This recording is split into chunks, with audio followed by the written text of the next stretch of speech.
I would like to first say thank you all for coming and being here to listen to our presentations and also other panel discussion, very interesting one, so don't leave after only our presentations. So yeah, I'm Stefan Dedovic, and I would like to start personally with originally where I'm coming from and what describes me as itself. And for me personally, describes me migration. And the reason for cross-border e-services, governance and interoperability is the exact reason for why I personally am motivated with this study. And as you know, when someone studies something, someone is more interested, someone is less interested, and I'm on the first side, I'm really interested in what I'm researching in this case from personal motivation. And to give you just an example, so 2019 I started the journey, or even before 2016, going from Serbia to Germany and moving back to Serbia again. And then 2019 I received a scholarship. I was in KU Leuven, although this is Bruges, as you can recognize. And after the first semester I went to Germany, in Münster, although this is Berlin. And then, and then after I went to Estonia, and this is Tallinn in 2020, I stayed for the masters. And then after I went to Tartu. And as you can recognize, this photo, that was the experience first time where I see upside down and then the mental instability. And as you see here, there are like multiple migrations here. So there are the migrations between the cities, between the municipalities in the cities, right? So, and there is a between federal states. Let's say you go from Flanders, you go to Wallonia in Belgium in this case. But there is also the higher level of a migration where someone travels every week to one state from like Latvia to Estonia and then goes constantly here and there 1 week every time. And you can imagine just simply how much burden that is on the person, and in addition to the businesses in general, how much affects financial stability, time-wise, and also relative stress. And stress is the biggest killer, not cancer, but stress is killing the most of the people, unfortunately. However, the reason behind why I was able so much to travel and to study and to work and leisure activities, whatever, is because of the European single market. And as you all know, and here, European single market is one of the biggest considered as one of the biggest success of the European Union, next to the peace, I have to say. And as considered as biggest success, we have freedom of movement of goods, capital, people, and goods, capital, people, and services, yes. And that is what I wanted to hear, because on the digital level, right, the freedom of services somehow is not functioning within the European Union, right? And this is the relevance issue, right, the motivation of my study. So there clearly a wall in the digital, or a border. I couldn't find the description of the border, so I put a wall here. There is lack of communications between the national states and member states in this case. So although the single market is somehow considered as the biggest success and it's functioning on a digital realm in a parallel developments with all of our usage of mobile phones, laptops, and everything is not working well, right? So the clear idea is then, okay, if it's not working, the EU recognized it's not working, so let's do something, right? And my main focus of my PhD is really exploration, in a sense, because so far in all our studies, all our research has been really focusing on the national level of development of the digital services, of the local level of the development of digital services, and we also have people who are working on a cross-border level of digital services. However, literature itself is gaining attention, but has not really explored how does this function, how does this go, how do we go from the real life to the digital single market in this sense, in particular of the freedom of services. So it's not easy to access cross-border services at this end. And I like to reference to David. It's quite simple, but at the same time it's quite complex. And I have to reference him because yesterday he used this and it just motivated me to use it, and it really describes the whole PhD or the topic of cross-border digital public services, whoever wants to deal with it. And that's, it's not interesting when it's simple, it's interesting when it's complex, in all other cases. So the first topic, or the research, the article and everything I've done is how are cross-border e-services developed in the EU? And primarily the question is, what do we know so far? What has been discussed in the literature on the cross-border digital public services? And the cross-border digital public services, or e-services gained a lot of attention in recent years. The cross-border e-services have started even in the '94. There was a Brugman report who said that we need to make interconnectivity between the states. It still doesn't work fully in how it should work at the end. It gained a lot of attention, but also what is crucial in this case is that the cross-border e-services are multidisciplinary.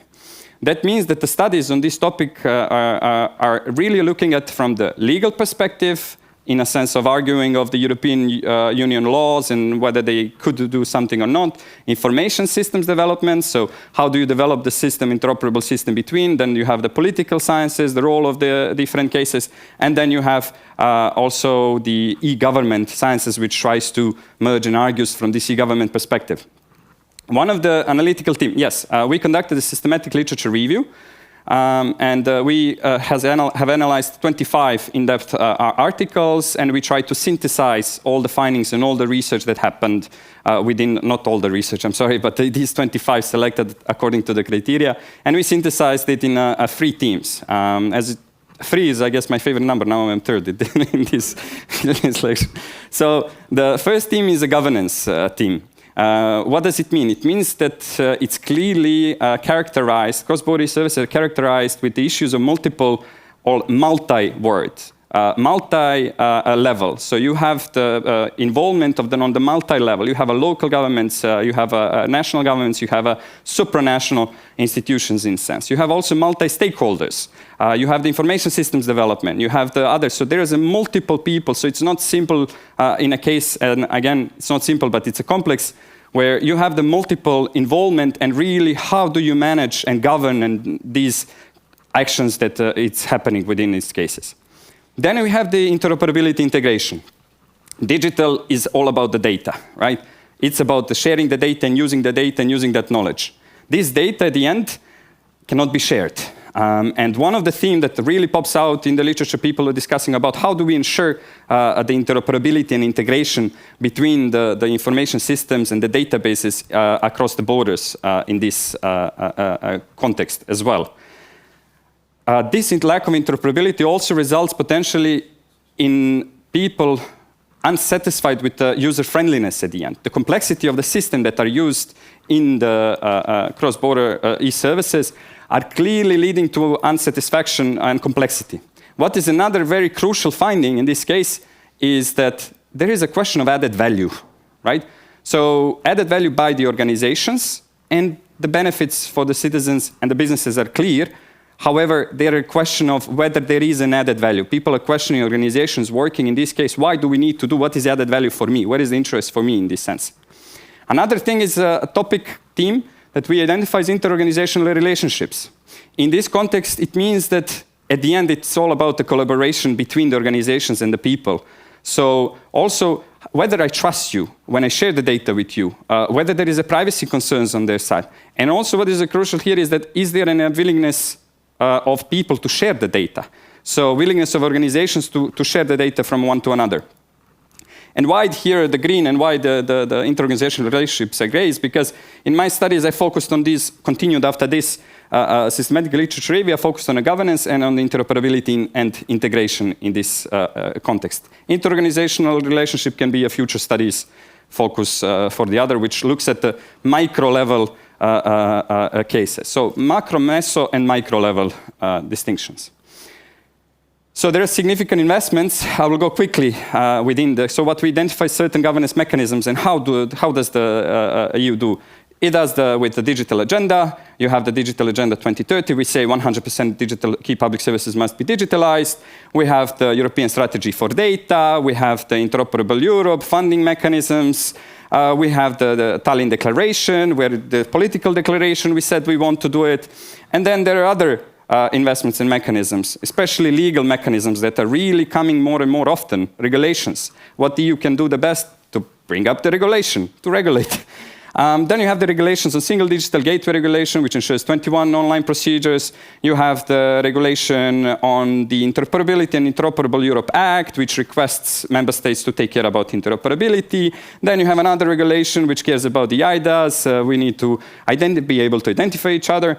And then there's another mechanisms, right, which more on the hands-on, which are the large-scale pilots. We have a colleague here who is experienced in the large-scale pilots in the general cases, and they're large-scale pilots focusing on really development in this case, and it includes multiple partners, again, multi-people, multi-partner, 48 partners, 3-4 states cases. Then you have the once-only large-scale pilot and another MGov for EU case, which aims to integrate these systems. So these are primarily technical pilots, I would say. So they're the large scale in the development of the technical architecture side and to try to achieve. Of course, there are the non-technical aspects as well in it.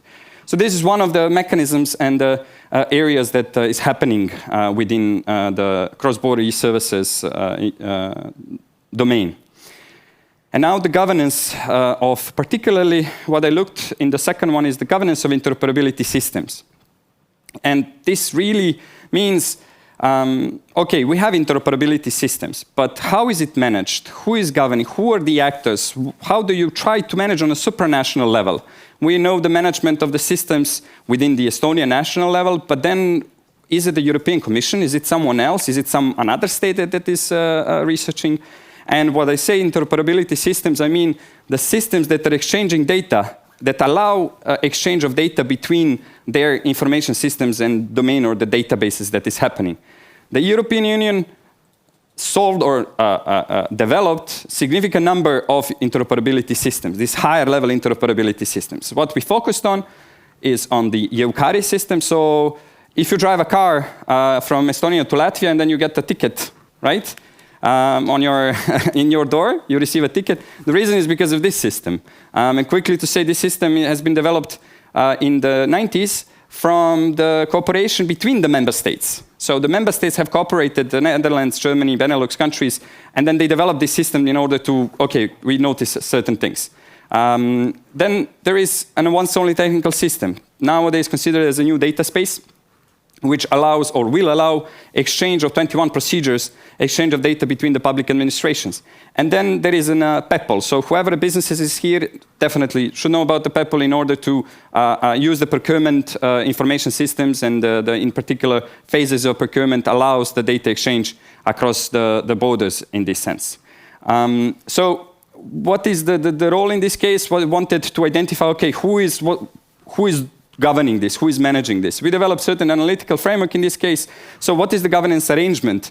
We have this network, market, hierarchy, you know, and especially on a supranational level. So how is this interoperability system being governed? Is it the hierarchical level? So is it the one leading actor? Is it the network level? Or is it the market level in this sense? And we identified that it is network primarily, with a hybrid in once-only technical system. It's also modes of governance. Is there a leading organization, someone who takes the lead, or is there a single organization or network administrative organization there that just simply trying to do? In the EUCARI's case, it's a leading organization. You have the Netherlands as a state who is trying now at the moment managing, but it will go to the network administrative organization, which means that you will have a specific organization, NGO, that will deal with this. Once-only technical system is hybrid because it's European Commission. And also there is ownerships of the system, so I don't want to go in depth at this point, but what is crucial to understand is the role of the European Commission. European Commission shapes and shapes the usage of the systems by their regulations, and they're also a crucial member and or member participant of all these interoperability systems at the end. The impact is sustainability. So the European Union, whenever you read their impact assessments, you see that in cross-border digital public services, savings will be 5 billion euros on once-only system. Then the other savings will be 564 million euros for the citizens when there is interoperability. 600 million euros and even, or like 600 billion euros, I think, is the savings approximated on the businesses with interoperability across the borders, based on the geolocation data. So all these numbers, you're like thinking, okay, I mean, it's a bit really savings. How do they know this thing? So what is the methodology behind it? And very often in their impact assessments, they always have this limitation saying, this investment, this analysis is clearly not you need to take methodological limitations and access to data in order to really prove. However, this is estimated savings. So these are ex ante, before something has happened. And in our study, what we wanted to do is we wanted to investigate, okay, on what are the savings for businesses? What are the benefits for businesses at the end? We wanted to develop a system which functions, or the system that measures the real-time impact. We selected the posted workers system. So whoever is posted, businesses here, you can see whenever business posting a worker abroad, he has to go through certain processes, right, to allow it. We selected the Estonia, and we selected Belgium as a case studies, in this case. Whether we managed to do that? No, we did not. The reason for that, and simply as it seems, lack of data. As much as we're pushing open data, access to data, and what we identify in certain cases that lack of the access to microdata especially. Some states, we tested not just these 2 states, but we tried to get the data from Slovenia, we tried to get the data from Latvia, we tried to get the data from Finland, and Estonia so far has the easiest access. Many of them, Finland and Belgium, private company keeps this data. So this is the finding in a sense that the public sector is still not ready to certain developments on opening the data and measuring these real-time or measure the cross-border interoperability benefits and impact at the end. Conditions are clear, or there are certain conditions that should have been followed or could be followed in order to, so I don't like to say should, could, have to, or whatever, but could be followed in order to help and support the impact assessment in a real life. And certain conditions are indeed the existing divergent business processes are affecting the relationship. So there is no organizational interoperability. And this organizational interoperability could be cleared out and established between the member states, and open or clear data management structure within their cases in this sense. So thank you, and yeah, let's connect and collaborate. Okay. Thank you very much. So we talked about the European dimension, right? And about borders and how to deal with borders. Who may I give the floor for comments, questions, solutions, any kind of comments? Feel free, Mikkel. Yeah, thank you for this very interesting presentation. I think, I totally agree with you that this is a heavily under-researched topic on the European level. And just a suggestion that you also can extend your research to the judicial sector, because there is the e-Codex regulation with a clear description of the hierarchy, the involvement of member states, responsibilities of the European Union, and also permanent institutions like EU-LISA. And I think this can be also something you can make a comparison between things. Yes. Yep. Yes, thank you. And one of the findings is exactly the expectations between, thank you for that, but just to refer, because the role of the European Commission, European Union in this sense, significant. And one of the findings is that expectations in real life is that European Commission should act as an open method of coordination, right? So European Commission should be there to help and support the coordinating big as an expertise. However, they're trying to do it really by adopting regulations where they're going to be implementing acts and role, and the judicial factor, to the extent, is also part of the European Court and everything. So that's a good feedback. Thank you. Yes, thank you. I mean, so your overall diagnosis is that it actually, in terms of regulations, basically everything is in place. There are deadlines. Actually, some of those regulations say by that time, so many services should be available across borders. The reality actually looks completely different. I mean, I think most of those services aren't available across borders at the moment. So what's the sort of the main problem then? Actually, the governance system doesn't really work because I understand from your presentation that from the technical side, technically it would be relatively simple or not. So is it the question of not being able to actually implement the regulations or not being able to actually build the technical systems that would allow that? So thank you for that question. As it's a multidisciplinary in this case, right? Indeed, many authors are saying that there needs to be a legal framework for that. Indeed, legal framework is a necessary condition, but it's not sufficient at the end. That means exactly that the governance level. So there is in this multi-level governance issues of also within the local organizational level organizations who need to implement these solutions in order to get the benefit of what? Because when in the impact assessment, when we talked with the person on the posted workers, and they said like, we don't care about the Belgium, we don't care about Austria or Slovenia, we care about Latvia, we care about Norway, and with them we have a great collaboration. And in this sense, it's rather that it should really rethink the approach on the development and also to establish first the level of advancements between the member states. So I think the level of advancements should be really taking care about digitalization processes, really to digitalize all necessary services, and then to try to aim for the higher level. And the second question, sorry, is what is necessary governance and? So is it the governance issue or inability to actually technically build those? And then services? The technical level. So the technical development is also partially criticized. In particular with the complexity of technical developments in architecture. Because when you develop the technical system on a higher level, there is going to be diluted information and the needs between certain member states. And then it's going to bring a complexity of when you need to put all the interests, parties, and member states into the technical system. One of the critiques of once only technical system is that architecturally it's too complex. And then we have another project between the Nordic countries, once only technical system 2, which are developing and saying as a problem, too complex architecture, we need to reduce the architectural complexity.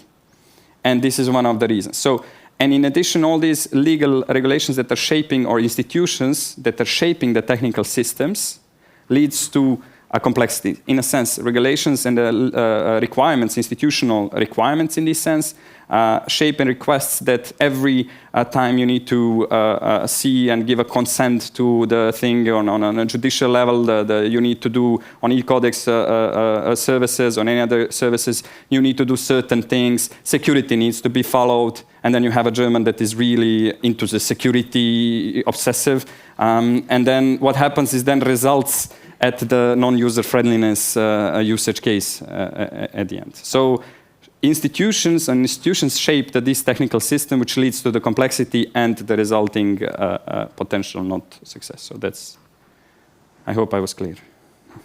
We have one more there, I don't know if you got them. Okay, yes? So I was wondering, so you're basically saying that the added value, because you were earlier highlighting that like within, I think, your systematic literature review, that you found that people struggled to see the added value. So the added value kind of gets lost in the extra workload that would be needed, or what do you think is the reason why there's a struggle for people to see the added value? The added value currently is not seen from the citizen perspective because it's not fully functional. So in a sense, that's the same perception when you access certain services in non-digitalized developed countries. They don't see, what is this? You simply just have to download the form and then you print it and then you need to bring it in person in a sense. So that perspective is, from the citizen's perspective, is like too much complex. So I'd rather take my papers and go and bring it. I don't need to take the one phone, another phone, identify, consent, send it. I don't know where should I go. So I'd rather go in person and be like, okay, here are my papers, please accept. That's one thing, or added value of this digital perception, because you're thinking that it's going to improve the efficiency, but at the end, people are not concerned. This is what literature was discussing. And the second thing is organizations. So what is the added value for the organizations? So what is the added value of me? I have to change my business processes. So I need to change my organization in order that someone from Bulgaria or Serbia or whatever has access to my services, and there is not many of them. And I'm perfectly functioning, so my responsibility is my people in my country. Why do I need to think about the other one? So that's also partly the reason why.